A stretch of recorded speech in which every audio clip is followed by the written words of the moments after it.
समितियों का गठन हुआ है, संसद की जो स्थायी समितियां हैं तमाम, उनका गठन हुआ है। कांग्रेस के पास एक्सटर्नल अफेयर्स की स्टैंडिंग कमेटी आई और 4 कमेटी आई हैं, और भारतीय जनता पार्टी जो रूलिंग पार्टी है उसके पास गए हैं। किस तरीके से देखा जाता है, देख रहे हैं आप? थोड़ा सा विलम्ब हुआ है और हम चाहते थे कि अगस्त के महीने में ही समितियों का गठन होना चाहिए, पर कुछ ही कई कारण हैं, पर गठन हो गया है। 16 समितियां हैं लोकसभा के और 8 समितियां हैं राज्यसभा के। इसमें से कांग्रेस पार्टी को 3 मिले हैं अध्यक्षता लोकसभा में और 1 मिला है राज्यसभा में। देखिए, ये सब आंकड़े पर निर्भर करता है, जितने सीटें हैं उतने आपको अध्यक्षता मिलती है। तो हमने कृषि मंत्रालय मांगा था, हमें कृषि मंत्रालय मिला है। हमने विदेश मंत्रालय मांगा था, विदेश मंत्रालय मिला है।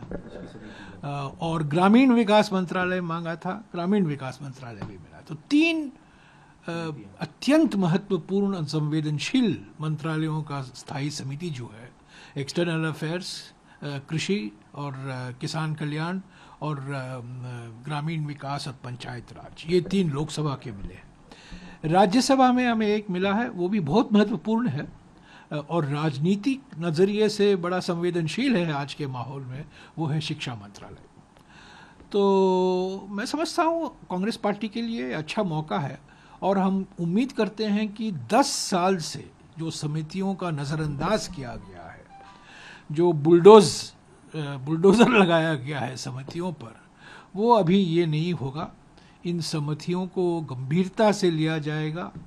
जो विधेयक पेश होते हैं, जो बिल आते हैं, वो समितियों में जाएंगे, समितियों में इसकी समीक्षा होगी, लोग अपने विचार रखेंगे, रिपोर्ट पेश किया जाएगा, उस पर विचार विमर्श होगा, डिबेट होगा। यही तो संसदीय प्रणाली है। पिछले 10 साल से ये सारे समितियों का पूरा नज़रअंदाज किया गया। मैं एक समिति का अध्यक्ष था और जो 2 या 3 विधेयक, महत्वपूर्ण विधेयक फॉरेस्ट कंजर्वेशन को लेकर, बायोडाइवर्सिटी कंजर्वेशन को लेकर, वो समिति में ही नहीं लाया गया, ऐसे ही बुलडोज किया गया संसद में।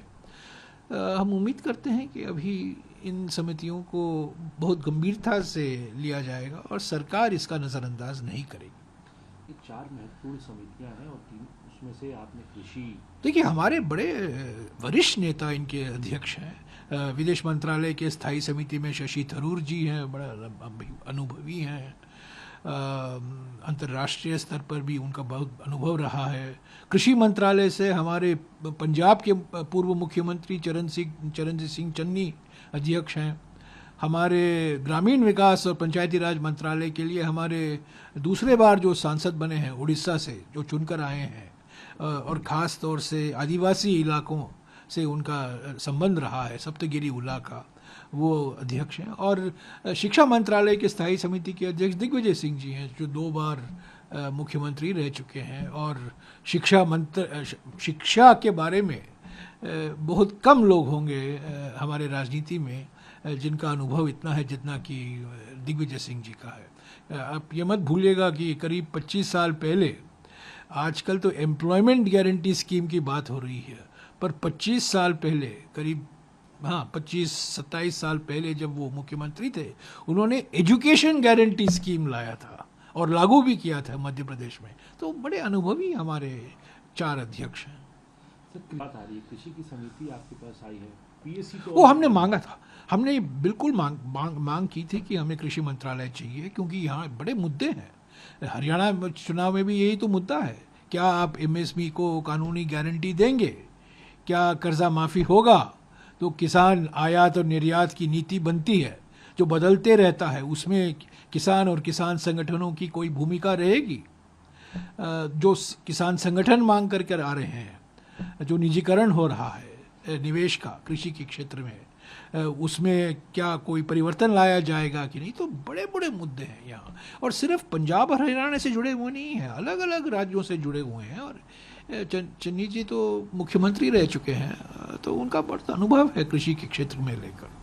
आपको लगता है विदेश मंत्रालय में अगर आप देखें, बांग्लादेश, म्यांमार, मालदीव, श्रीलंका, नेपाल, जो हमारे पड़ोसी देश हैं, बड़े संवेदनशील मामले हैं हमारे। और नाजुक स्थिति में है हमारी जो विदेश नीति है, और उस पर भी मैं समझता हूँ शशि थरूर जी बहुत कुछ बोल सकते हैं, और उनकी अध्यक्षता की एक अहम समय पर आया है उनकी अध्यक्षता। इसके अलावा सर, जो ये अभी हालिया बात हुई थी जिसके ऊपर सरकार को, भारतीय जनता पार्टी को सफाई तक देनी पड़ी कि जो 3 फार्म लॉज जो थे वो जो सस्पेंड किए गए थे उनको एक दोबारा से लाने की बात एक सांसद नहीं देखिए, हाँ ये बात ये हाँ, कंगना रनौत कर रही है, कई लोग सांसद कह रहे हैं, विधायक, ये जैसे देखिए चुनाव के प्रचार के समय में 400 पार की बात की गई थी, और संविधान बदलने की बात की गई थी, नए संविधान बनाने की बात की गई थी। प्रधानमंत्री कुछ अपने आप कुछ नहीं बोलते, हमारे नॉन बायोलॉजिकल प्रधानमंत्री चुप रहते हैं, दूसरों से कहलवाते हैं। और ये बात सही है कि कई लोग बीजेपी में उन्होंने कहा, हालांकि बीजेपी के प्रवक्ता से इसका खंडन किया गया है, पर असली बात की रोज ये आवाज़ उठती है बीजेपी से कि ये काले कानून वापस लाओ, ये मांग आ रही है, संविधान को बदलो, ये मांग आ रही है। और अभी तक आज भी प्रधानमंत्री, नॉन बायोलॉजिकल प्रधानमंत्री और हमारे जो स्वघोषित चाणक्य हैं, आज भी उन्होंने सामाजिक और आर्थिक और ये जो कास्ट सेंसस है इसके बारे में उन्होंने अपनी चुप्पी नहीं तोड़ी है। सोशो इकोनॉमिक कास्ट सेंसस, सामाजिक आर्थिक जाति जनगणना जो है हमारी मांग है, और उससे लेकर जो 50% की जो सीमा लगाई गई है सुप्रीम कोर्ट द्वारा अनुसूचित जाति, अनुसूचित जनजाति और ओबीसी वर्गों के लिए आरक्षण के लिए, वो 50% की सीमा हटाएंगे कि नहीं। राहुल जी और खड़गे जी और कांग्रेस पार्टी ने बार बार ये कहा, देखिए संयोग से मेरे टेबल पर ये हमारी गारंटी कार्ड है, हमने ये जो 2024 के चुनाव में हमने ये वादे किए थे, अगर आपने देखे, सामाजिक व आर्थिक समानता के लिए हर व्यक्ति, हर वर्ग की गिनती करेंगे, यानी कि जनगणना होगी, और हम आरक्षण का हक देंगे। देखिए संवैधानिक संशोधन द्वारा 50% सीमा हटाकर SC, ST, OBC का आरक्षण का पूरा हक देंगे।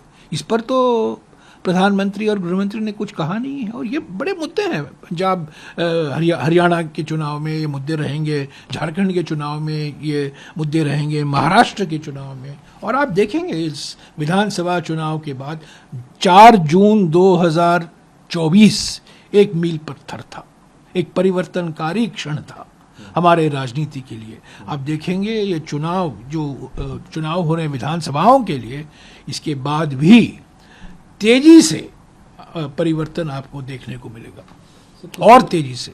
इस तरीके के परिवर्तन की बात करें, वो देखते जाइए। ये प्रधानमंत्री की चेहरा देखिए, प्रधानमंत्री घबराए हुए हैं, बौखलाए हुए हैं, ज़्यादा कुछ बोलते नहीं हैं, और दुनिया भर के देशों में जाते हैं, मणिपुर तक आज गए नहीं हैं, किसानों की बात उन्होंने की नहीं है, आरक्षण और जाति जनगणना के बारे में अपनी चुप्पी नहीं तोड़ी है।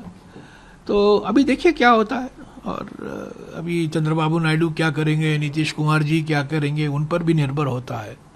पर एक बात मानकर चलना चाहिए कि संसद में विपक्ष मजबूत है, इंडिया जनबंधन मजबूत है, और हमारे नेता प्रतिपक्ष लोकसभा में, हमारे नेता प्रतिपक्ष बुजुर्ग नेता प्रतिपक्ष राज्यसभा में, खड़गे जी कांग्रेस अध्यक्ष जिस आक्रामक ढंग से मुद्दे उठा रहे हैं, इसमें दो राय नहीं हो सकती। तो सरकार भौखलाई हुई है। सर, इन चुनाव कह रहे हैं, झारखंड का चुनाव, महाराष्ट्र का चुनाव, उससे पहले भी हालिया, अभी तो हरियाणा और जम्मू और कश्मीर है। इन चुनावों, क्योंकि हरियाणा के अंदर 10 साल से बीजेपी की सरकार है, अब नहीं, परिवर्तन तो तय है।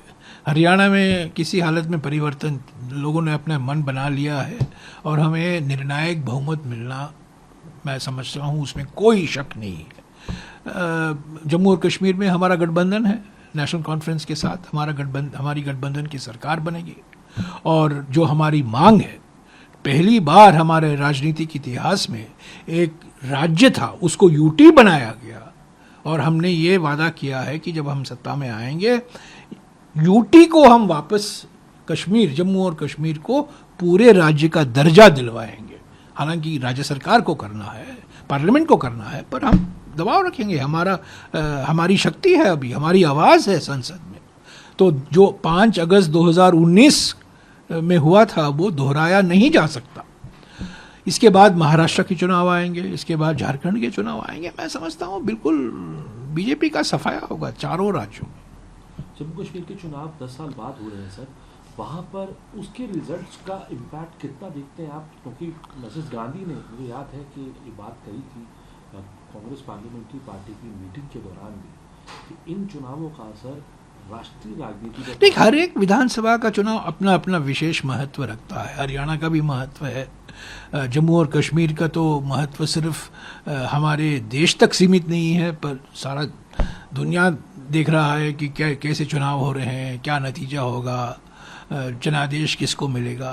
पर मैं बिल्कुल विश्वास के साथ कह सकता हूँ, इसमें मुझे कोई संकोच नहीं है कहने में कि हरियाणा में परिवर्तन आना बहुत तय हो चुका है, और जम्मू और कश्मीर में नॉर्थ नेशनल कॉन्फ्रेंस और कांग्रेस पार्टी के गठबंधन को बहुमत मिलना तय हो चुका है। सर, कोई दिक्कत इस बात की तो नहीं रहेगी, क्योंकि वहाँ पे बहुत ज़्यादा जो छोटी पार्टियाँ भी हैं? नहीं, छोटी छोटी पार्टियाँ हैं। बीजेपी ने भी खड़ा किया है, कई व्यक्तियों को भी खड़ा किया है। कुछ लोग कुछ लोग हमारे पार्टी से निकलकर वहाँ कोशिश की है, उन्होंने प्रयास की है। हाँ, ये छोटी छोटी पार्टियां हैं, पर मैं समझता हूँ अंत में जब सरकार बनाने की सवाल उठेगी, तब नेशनल कॉन्फ्रेंस और कांग्रेस पार्टी गठबंधन को ज़रूर एक साफ बहुमत मिलेगा। आप स्टेटहुड के मुद्दे की बात कर रहे हैं, आपका बड़ा मुद्दा स्टेटहुड है कि आप बहुत बड़ा मुद्दा है। इसको पूरा राज्य का दर्जा लौटाना देना चाहिए। और देखिए, चुनी हुई सरकार है, लोगों का वोट है, जनादेश है, ये सरकार चलना चाहिए, कोई अफसरशाही नहीं है, राजनीतिक सरकार है, लोकतांत्रिक सरकार है। तो ये जम्मू और कश्मीर के राजनीतिक वातावरण में बदलाव ज़रूर आएगा, क्योंकि पिछले 8-9 साल से आप देख रहे हैं एलजी राज चल रहा है ना, एलजी राज चल रहा है, अफसरशाही चल रहा है। वहाँ लद्दाख में देखिए, लद्दाख को यूटी बनाने की बात आ रही है, और लद्दाख को तो आपने अलग कर दिया, पर लद्दाख में आज कौन चला रहा है? लद्दाख यूटी जो बनकर उसके बाद कौन चला रहा है? वहाँ के लेफ्टिनेंट गवर्नर चला रहे हैं, आईएएस अफसर चला रहे हैं। लद्दाख की जनता परेशान है, पीड़ित है। कोई नहीं चाहता। सब लोग चाहते हैं कि चुनाव हो और हम चुने इस पार्टी को, उस पार्टी को। लोगों पर निर्भर करता है, पर चुनी हुई सरकार चलाएं, ये अफसरशाही नहीं हो। सर, लेकिन एक इम्पॉर्टेंट बात मैं आपसे पूछ रहा हूँ, वो जो मैं सवाल में है, आप स्टेटहुड की बात करते हैं और बीजेपी ये याद दिलाती है कि देखो हमने 370 हटाया। भाजपा के राष्ट्रीय अध्यक्ष ने ये तक कह दिया कि देखिए अभी हमारी देखिए पाकिस्तान से आए मनमोहन सिंह पीएम बन गए। दुनिया भर की बातें कर सकती हैं, दुनिया भर की बातें कर सकते हैं, पर राहुल जी ने, खड़गे जी ने, हमारे नेताओं ने बिल्कुल साफ किया है कि विकास के मुद्दे हैं बिल्कुल, और लोगों की जो परेशानी है वो भी हमें उसका नज़रअंदाज नहीं करना चाहिए, हमें सुनना चाहिए, संवेदनशील तरीके से सुनना चाहिए। पर सबसे बड़ा राजनीतिक मुद्दा यही है ना, जो एक पूरा राज्य था और उसको आपने वो दर्जा घटाकर आपने यूटी कर दिया 2019 को, 5 अगस्त 2019 को। तो हमने वादा किया है, फुल स्टेटहुड का वादा किया है, और उसके लिए तो हम लड़ाई बरकरार रखेंगे, उसमें पीछे हटेंगे नहीं। मौजूदा राजनीतिक परिदृश्य देश में जो, उसको कैसे आप देखते हैं आज इस सरकार को के जो है माहौल को? प्रधानमंत्री भी नहीं, मैंने कहा है ना, मैंने पहले दिन से ही कहा, 4 जून से मैं कह रहा हूँ कि 1/3 प्रधानमंत्री हैं, क्योंकि ये निर्भर हैं टीडीपी पर, ये निर्भर हैं जेडीयू पर, 1/3 हैं बस। और अभी तो बार बार एनडीए सरकार की बात कर रहे हैं, पहले तो बीजेपी सरकार की, मोदी सरकार की बात करते थे। प्रधानमंत्री तो प्रधानमंत्री पद पर बैठे हुए हैं, पर क्या वो शासन कर रहे हैं कि नहीं, मुझे ऐसा तो नहीं लगता। उनके चेहरे में थकावट है, घबराहट है, और ठीक है, यहाँ वहाँ जाते रहते हैं, फ़ोटो खिंचवाते रहते हैं, लोगों को गले मिलाकर ये दिखाना चाहते हैं कि वो बहुत करीबी हैं दुनिया भर के नेताओं से। पर मणिपुर क्यों नहीं गए आज भी? 17-18 महीने हो गए, मणिपुर आज भी जल रहा है, पर मणिपुर नहीं गए। मणिपुर उन्होंने अपनी चुप्पी नहीं तोड़ी, एमएसपी पर उन्होंने अपनी चुप्पी नहीं तोड़ी, 50% आरक्षण की सीमा पर उन्होंने अपनी चुप्पी नहीं तोड़ी, स्टेटहुड जम्मू और कश्मीर के लिए उसके बारे में उस विषय पर उन्होंने अपनी चुप्पी नहीं तोड़ी। और जो हमारे पड़ोसी देशों के साथ हमारे संबंध हैं, नेपाल, मालदीव, श्रीलंका, बांग्लादेश, म्यांमार, इनके बारे में इन्होंने कुछ प्रयास ही नहीं किया। देखिए 1971 में जब बांग्लादेश में इतना संकट पैदा हुआ था, इंदिरा जी ने कितने बार ऑल पार्टी मीटिंग का मिलाए थे। वाजपेयी जी आया करते थे, जॉर्ज फर्नांडिस आए, सभी अलग विपक्ष पार्टी आए थे। मुझे याद है 6 महीने में 5 या 6 ऑल पार्टी मीटिंग बुलाया गया था कि क्या करना चाहिए, कैसे रिश्ते हमें बनना चाहिए, हमारी रणनीति क्या होनी चाहिए। आज एक ऑल पार्टी मीटिंग हुआ है बस 5 अगस्त के बाद, और वो भी उसमें प्रधानमंत्री मौजूद नहीं थे, विदेश मंत्री मौजूद थे, और उन्होंने लोकसभा नेताओं के साथ बातचीत की। हम चाहते हैं कि पार्टी और पार्टी जब सारे राजनीतिक पार्टी उनके साथ बैठक हो, बातचीत हो। चीन के साथ अभी दावा किया जा रहा है कि 75% जो हमारी समस्याएं हैं वो खत्म हो चुके हैं, हल हमने ढूंढ निकाला है। क्या हल ढूंढ निकाला है? इस पर तो जनता को विश्वास में लीजिए, संसद को विश्वास में लीजिए, पार्टियों को विश्वास में लीजिए, पार्टी के नेताओं को विश्वास में लीजिए। एक बार आपने चीन पर 19 जून 2020 को एक ऑल पार्टी मीटिंग बुलाया और प्रधानमंत्री ने क्लीन चिट दे दिया उस दिन, आपको याद है, 19 जून 2020 को। तो इसकी क्योंकि जो आप ये बात कह रहे हैं तो साफ कहा कि डीएस्केलेशन का ही काम है, बस डीएस्केलेशन का काम 25% बचा है, बाकी तो ठीक है, तो ठीक है, अगर है तो आप जनता को, हम नहीं चाहते हैं कि आप पब्लिकली बताएं, पर संसद में जो नेता हैं, अलग अलग पार्टियों के नेता हैं, उनको बुलाइए, उनको विश्वास में लीजिए। इंदिरा जी ये करती थी 1971 में, मैंने लिखा भी है इसके बारे में, 5 या 6 बार सभी दलों के नेताओं को उन्होंने बुलाकर उन्होंने उनसे मशवरा की, बातचीत की, सलाह ली। आपकी सरकारें ठीक हैं कर्नाटक के अंदर? हाँ, हमारी सरकारें चलती है, ठीक है यार, चलते रहते हैं। कर्नाटक के अंदर देखिए राज्यपालों का जो दुरुपयोग हो रहा है केरला में, पश्चिम बंगाल में, तमिलनाडु में, कर्नाटक में, ये राज्यपाल नहीं रहे हैं, संवैधानिक पद है राज्यपाल का पद, पर अभी तो राज्यपाल वही करते हैं जो स्वघोषित चाणक्य कहते हैं या नॉन बायोलॉजिकल प्रधानमंत्री कहते हैं। उनको गैर बीजेपी सरकारों को हिलाने का काम बस, और कोई काम नहीं। तो इसको हम लड़ेंगे, इससे लड़ेंगे हम, ये राजनीतिक लड़ाई है। और कर्नाटक में मुख्यमंत्री ने कहा है मैं जांच से नहीं भाग रहा हूँ, जांच कराइए, मुझे कोई छुपाने की कोई बात नहीं है, मैं कोई चीज़ छुपा नहीं रहा हूँ। पर जो सभी जाने माने वकीलों ने कहा है कि जो राज्यपाल ने किया है वो संविधान के खिलाफ है।